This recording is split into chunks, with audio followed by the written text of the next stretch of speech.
Hey everyone, the Wagon Wheel of Wisdom here. Please like, share, and subscribe, and hit the bell notifications down below if you haven't already. Hey folks, Kevin here, and welcome back to another episode of the Wagon Wheel of Wisdom. Behind me as usual, beautiful wagon wheel, and hopefully still a little wisdom up here. Wanted to read something to you out of the book Twin Souls. All that has been said here about twin souls relates to you. Whatever your circumstance, whether of loneliness, despair, pain through love's betrayal, you can know that you are indissolubly linked with another who shares your burden. Together, though seemingly apart, you and your twin struggle with purpose through the darkness of this world, surrounded by the unseen spiritual light. Your meeting is destined. You cannot know the place or time, but suddenly you will round a corner, the clouds will lift, the light will break over you, and you will be in each other's sight. There is nothing more certain than that. This is the afterword after the reading the entire book, and essentially saying that all of this is aligned in the stars for us to meet and come into union with our other half, which I suppose in some aspects is the end goal for many of us. But the question is it the end goal? And here's what I mean by that. So I want to talk about the difference between twin soul versus your soul family. And why am I bringing up this topic now? So as many of us that are on this journey, we've come into union with our twin. We may not have known it at the time, but after, in my circumstance, after many synchronicities popped up, a lot of twin soul, twin flame information fell into my lap. I began connecting with random people just out of nowhere. All of this seemed to align to something that was far bigger than me. And it took me a decent amount of time to really, number one, begin to accept my role in this, to number two, really sort of step back and analyze myself in a much broader perspective. And by broader perspective, don't let that confuse you with getting very specific with myself and things that I need to fix along this journey as they continuously pop up. And much like a domino effect, I've been finding that I'll complete one area in my life that needs to be fixed just to be slammed upside the head with another area that needs to be fixed. And again, I giggle at this as I go, and it's not that I don't know that people are struggling, because again, I too struggle with this on a day-to-day basis. The reoccurring negative thoughts, the blaming, the loneliness sometimes, and all of that comes with it. But let's talk from a spiritual perspective when you begin to turn the corner and start to navigate away from the loneliness and the despair and the longing and the blaming and the essence of thinking you're a victim going through this. Let's just talk about this. And this is where I'm going to migrate from twin soul into your soul family. The undeniable beautiful part about this journey so far is who I've run into and who I've come into contact with. And I'm going to preface this by stepping into another direction. Not only have I necessarily, and I'm going to use this term lightly, lost my counterpart. I didn't lose them. They're always with you regardless, since you are one soul split into two. You are in essence them, they are in essence you. They're never gone far away. However, since the separation phase from my counterpart, I've noticed a profound shift in very specific areas. Number one, how I'm interacting with friends and how I'm interacting with families. It has completely changed. I've been finding that the conversations feel very different now. The friendships feel very different now. And in essence, I would say the ones that I used to give more value to have now sort of seemingly fallen off, because the value that I was assigning them wasn't necessarily on the same level that I've begun to lean into as far as this journey, becoming more awakened, more spiritually enlightened. in some of the other aspects, working on the shadow sides of myself by doing the mirror exercises and releasing these old mindsets of the way I used to think about things versus how I see and perceive them now.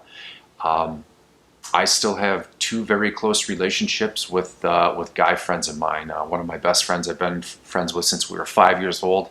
We've been friends and never looked back. I completely, in essence, from a soul perspective, know that him and I are very much aligned. And I have another friend who I confide in with, even have topics about this very thing. I'm uncertain if he connects with it on the same level. I doubt that he does, but at the same time, because he is such an empathic and empathetic individual who is very self-aware of himself, he is able to connect on to it on a level as best of his ability, but more so he's an excellent listener to things like that. So these relationships that maybe I had value to them to begin with have more value to them now, where the relationships where I thought that they had more value have seemingly kind of fallen off to a large degree, which again I'm completely okay with it as I navigate. But the beautiful side of this journey is now the new people that are coming into my life. And I want to say this is something I'm hypothesizing. I can't prove it. And as many things with this journey, it's improvable because it's how you travel along and the experiences you gain. And I believe that's where wisdom is derived from. It's far different than education to me. Educational smarts versus wisdom. Wisdom to me has to be experience. Now you can educate yourself up to a point via a book or via videos or anything like that, but once you kind of navigate into the learning aspect of something that you've done on an emotional level that you can connect to, I believe that the wisdom kind of just, it's there. It's all knowing. You're able to connect to it on a different level.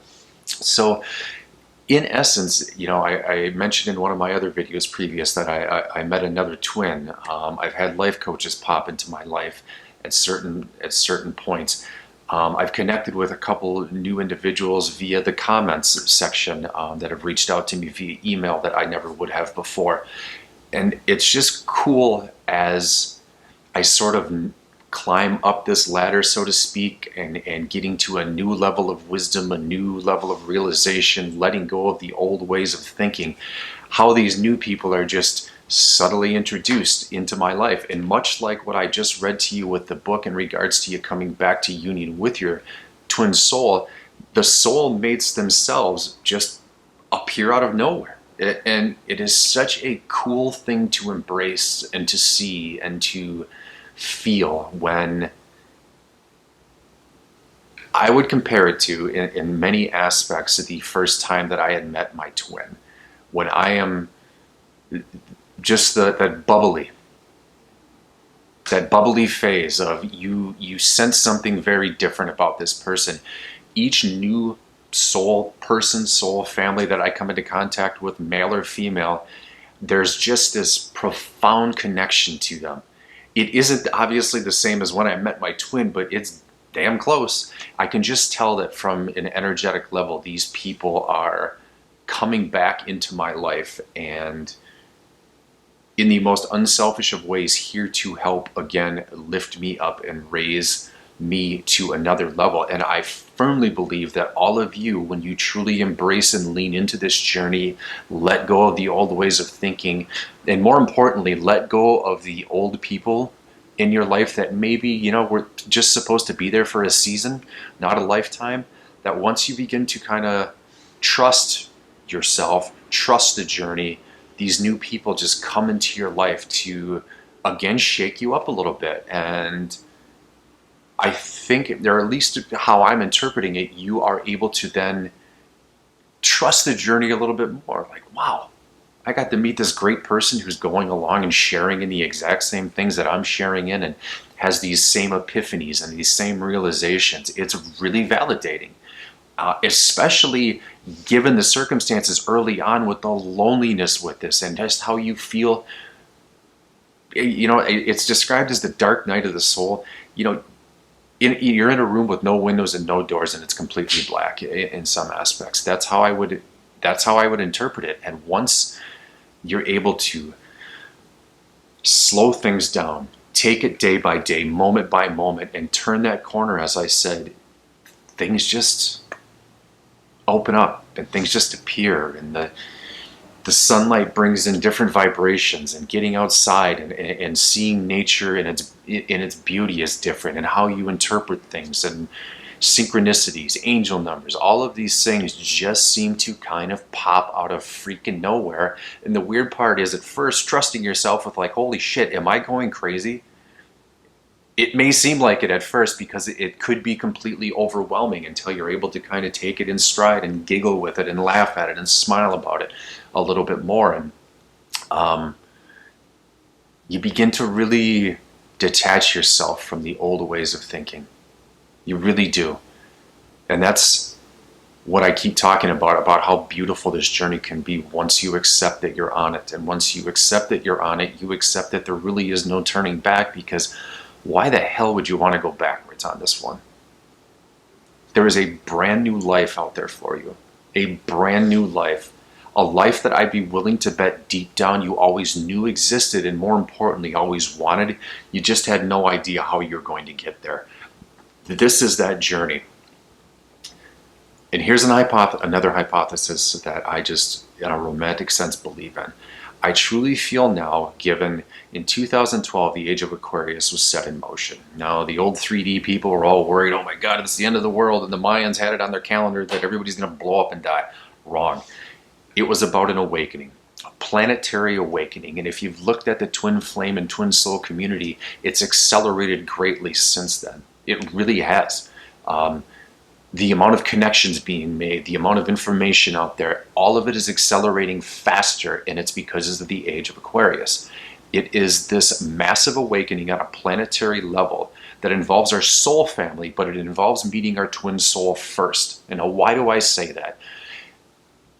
On an energetic level, our soul family is a rather large group. We just didn't see him at the time because we weren't ready. We weren't ready for it. We needed to meet our twin. We needed to be activated by them. And more importantly, we needed to separate from them to call in our family around us. And so that soul family could engulf them as well. Your soul, your divine counterpart. That's all part of this.